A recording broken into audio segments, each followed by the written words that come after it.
have to forgive Zerdra. Ever since Brejik and the Vulkars began this war against us, she's been a little overzealous in her security duties. The problems with the Sith haven't helped things. Zerdra seems to forget that I know how to look after myself. Now, how can I help you?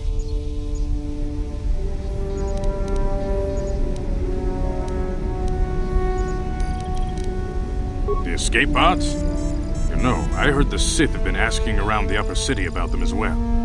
But you don't look like you're with the Sith. They might be spies, Gadden. They might be working for the Sith. Calm down, Zerdra. If the Sith thought we knew anything useful, they'd have a battalion of troops kicking down our door. No, I think this off-worlder has his own agenda.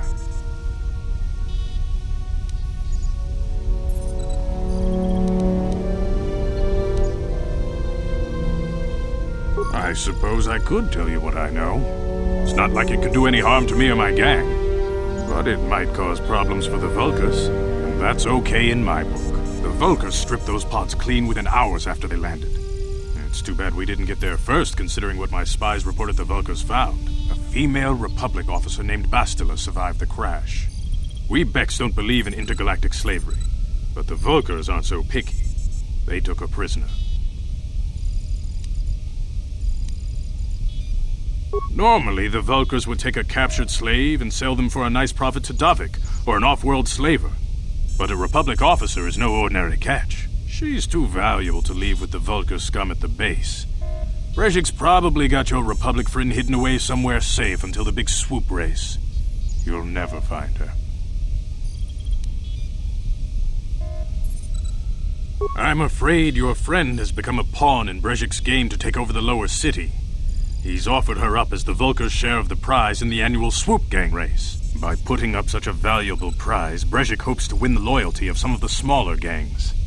Their numbers will allow him to finally destroy me and my followers. The only hope you have of rescuing Bastila is to somehow win the big season opener of the swoop race.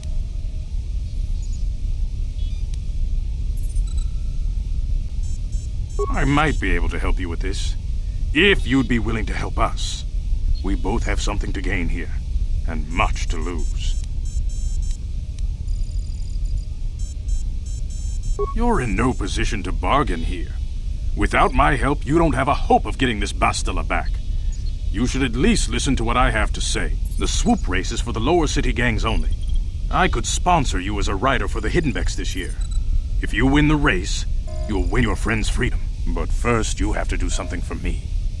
My mechanics have developed an accelerator for a swoop engine. A bike with the accelerator installed can beat any other swoop out there. But the Vulkars stole the prototype from us. They plan to use it to guarantee a victory in this year's swoop race. I need you to break into their base and steal it back.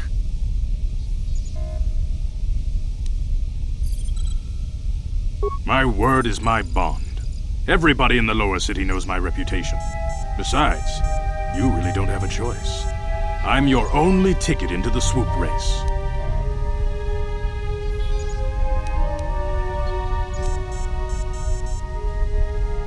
Getting into the Vulkar base won't be easy. The front doors are locked tight. But I know someone who might be able to get you in the back way. Mission Veo. Mission? Gadden, you can't be serious. She's just a kid. How is she supposed to help them with this? Mission's explored every step of every back alley in the lower city. Plus, she knows the Undercity sewers better than anyone. If anyone can get inside the Vulkar base, it's her.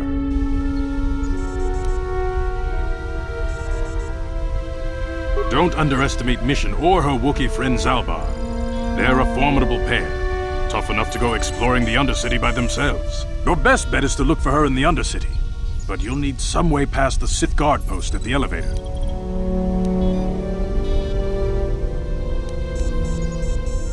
A simple disguise might have worked on the upper city guard, but the security down here is much tougher. You'll need the proper papers to get past it. Luckily, my gang ambushed one of the Sith patrols headed down to the Undercity. They never made it, and their security papers fell into my hands. Since we're working together now, I suppose I could give them to you in exchange for your uniforms. With the security papers, you won't need a disguise anyway.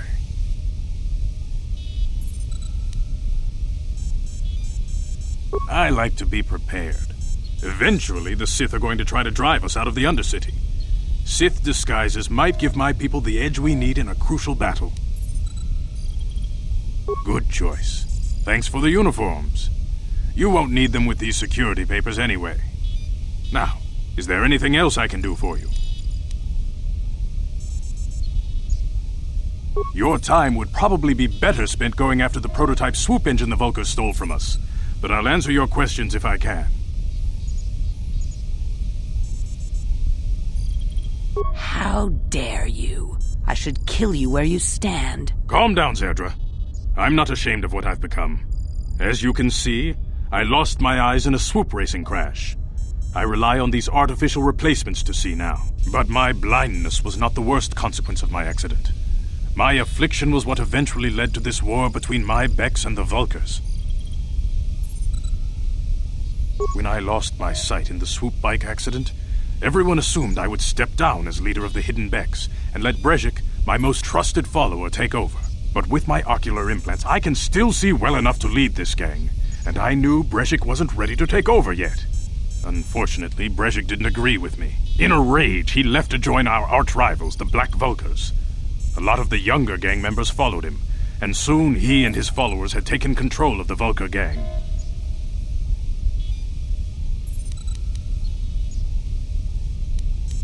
Brezhik is a proud man. My decision was a public humiliation for him. Maybe if I had stepped down, this gang war could have been avoided. Don't fool yourself, Gadden. Brezhik wants to control the lower city gangs. If you'd stepped down, he'd have led the Becks against the Vulkars. He wanted this war, one way or another. I know you're right, Zerdra. Brezhik won't rest until I am dead and the Becks are no more. But it's hard to accept the truth of his betrayal. Your time would probably...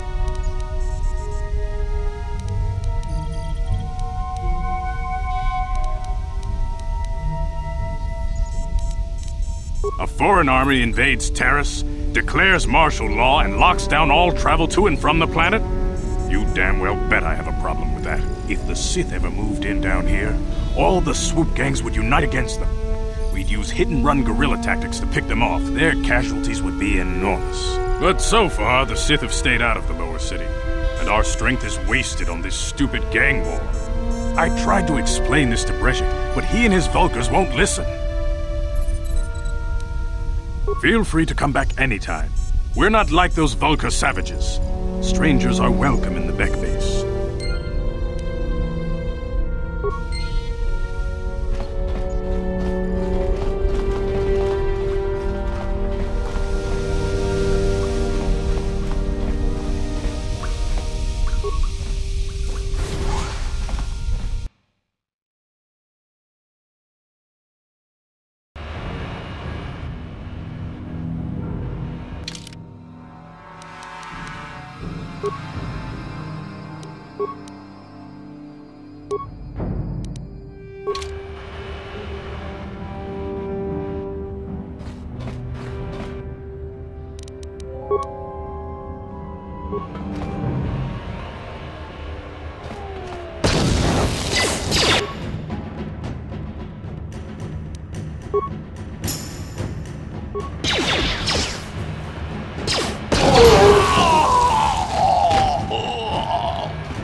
You guys are behind with your payments. What do you think just because you're in some gang, you don't have to give Davik his cut? Kavatumpa kunpa yiyamokapata. Bonanay kachu. Runda di hotonga kun honkabi. Wana kunbe. Ah, so you want to play this the hard way. Okay.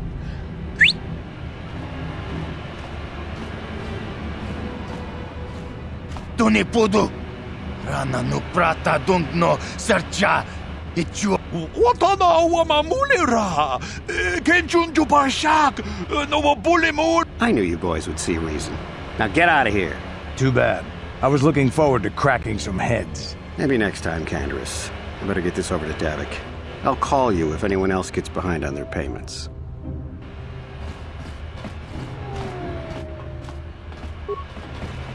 Those Valkyrs are dumber than a Coruscant granite slug. They actually think being in that pathetic little gang of theirs makes them important. Gaddon keeps his Hidden Becks in line, but Brezhik's getting dreams of grandeur. If Davik's smart, he'll slap that young punk back down. I'm someone you don't want to get on the bad side of. And I'm not one for small talk. Besides, you know the arrangement. You Sith don't interfere with Davik's business, and you all get a nice cut of his action. I don't have time to stick around here anyway. Davik's got me working on a special assignment.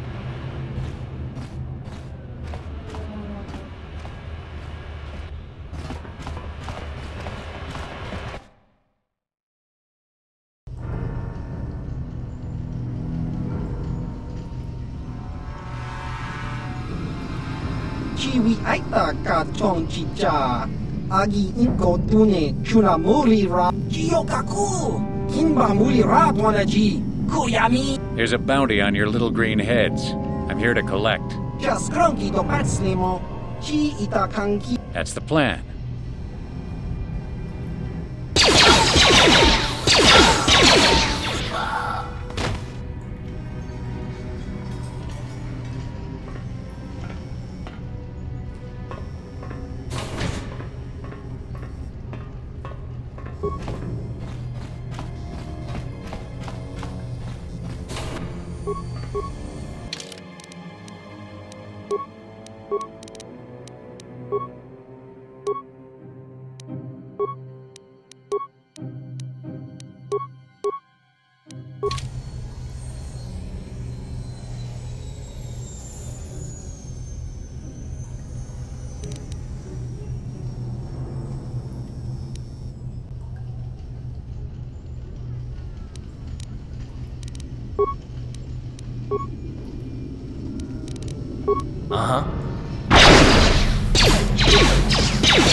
Ready. No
problem.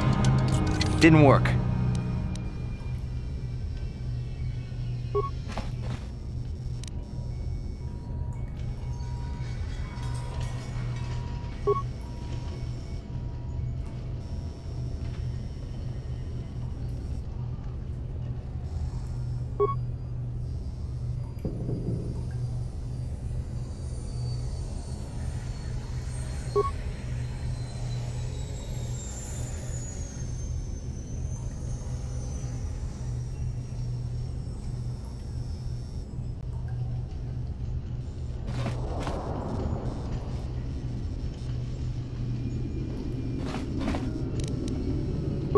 No problem.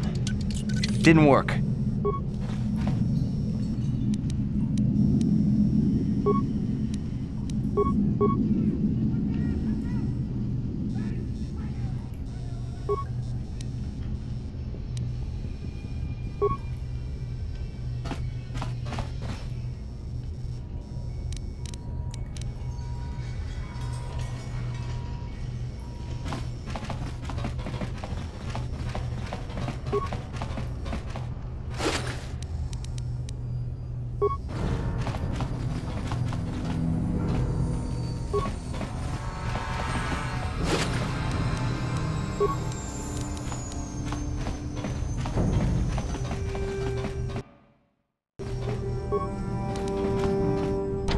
No problem.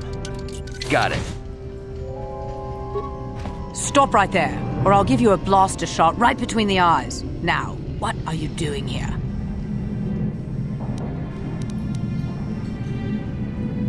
You're a fool if you think you can collect the price on my head. Now you'll see why I'm the most dangerous assassin on Taris.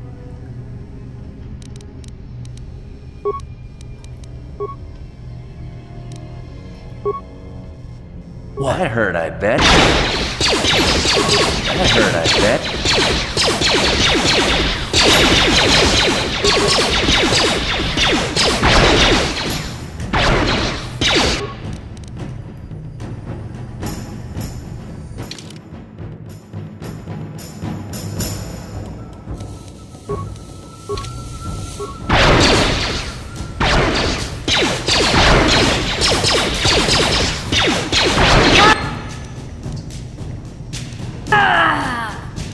Yes?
Sure.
Ready? Bet.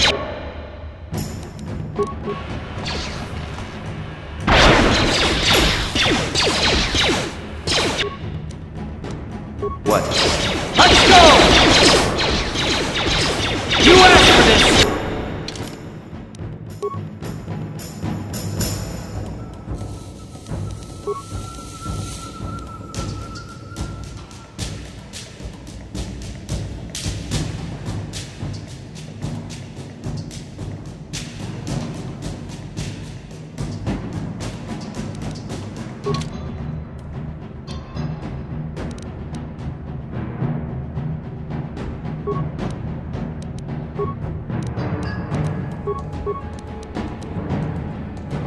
Sure.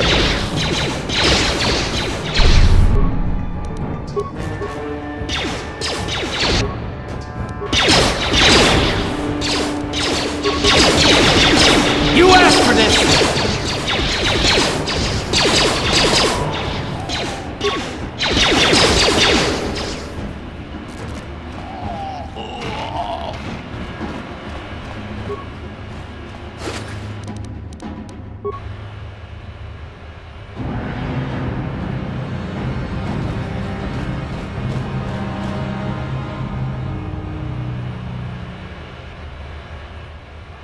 Yes, what's on your mind?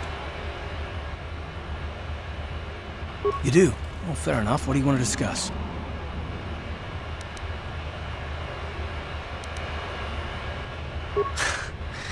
I knew you wouldn't understand where I was coming from. Let me try and explain.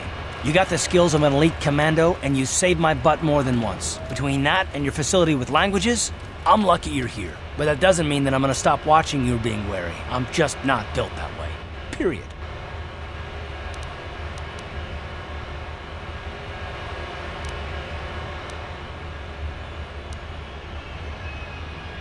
I don't know that yet.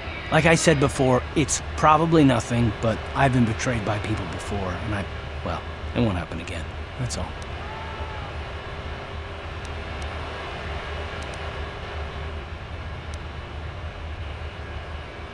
Yeah, well, you wouldn't be the first. Look, I don't expect you to be my friend. This is just the way I am. No need to take it personally.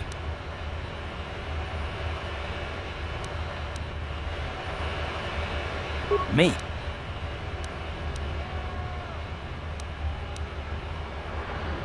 I don't remember ever saying anything about a traitor. All I mean is that if you're smart, you won't trust anyone. Not me, not Bastila, and especially not yourself.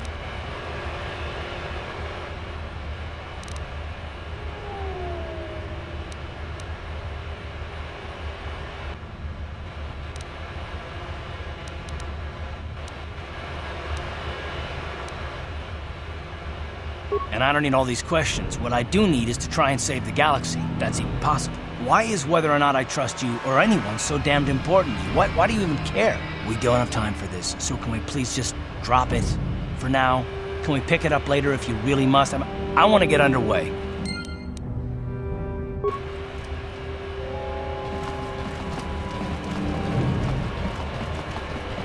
Hold on there, civilian. Only those with official Sith business are allowed into the Undercity. Unless you've got the proper security papers, you better just turn around and go back the way you came.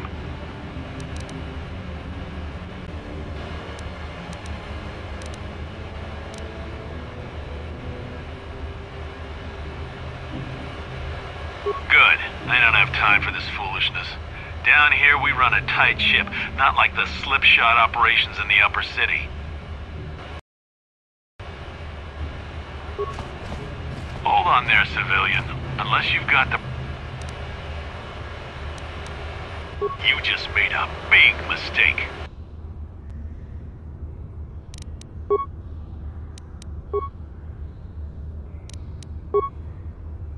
What?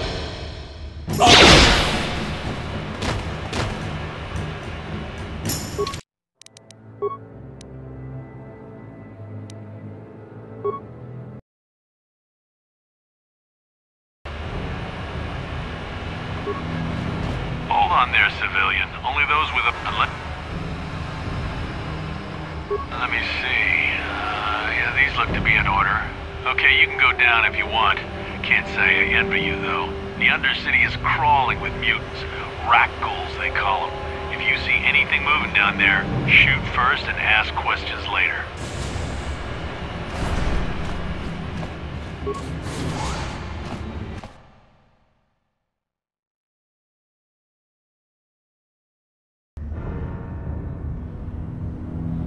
You there, Upworlder! Anyone using this elevator has to pay the toll. Yeah, this is our elevator. If you use it, you gotta give us something. I don't believe this planet. Even the beggars are trying to shake us down. 5 credits! That's what it costs to use our elevator. 5 credits!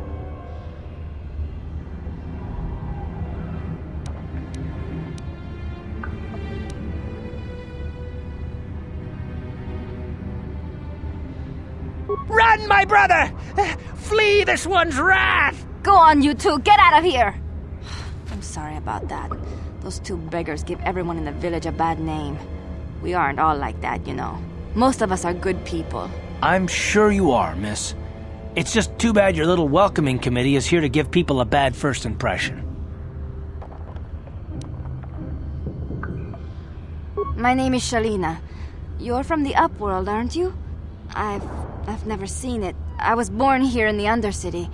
Is it as nice as they say up there?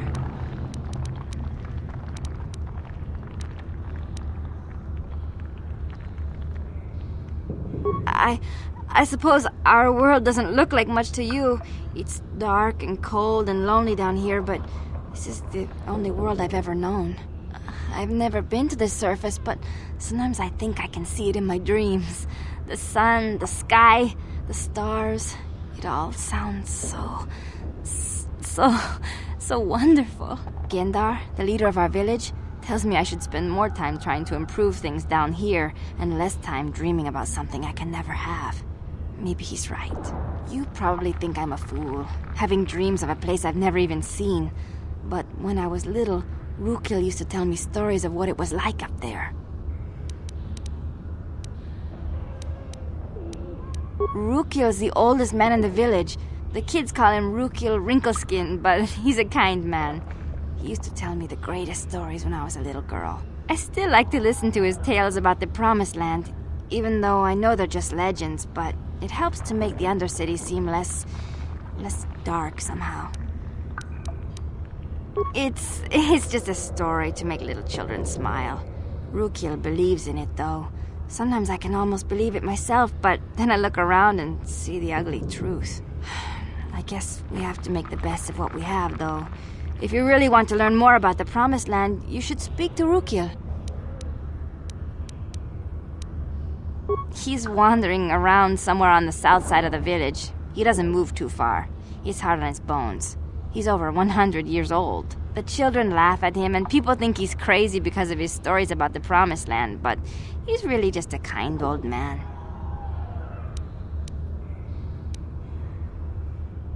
You'd probably get more information from Gendar, the village leader, or maybe Rukil, but I'll tell you whatever I can.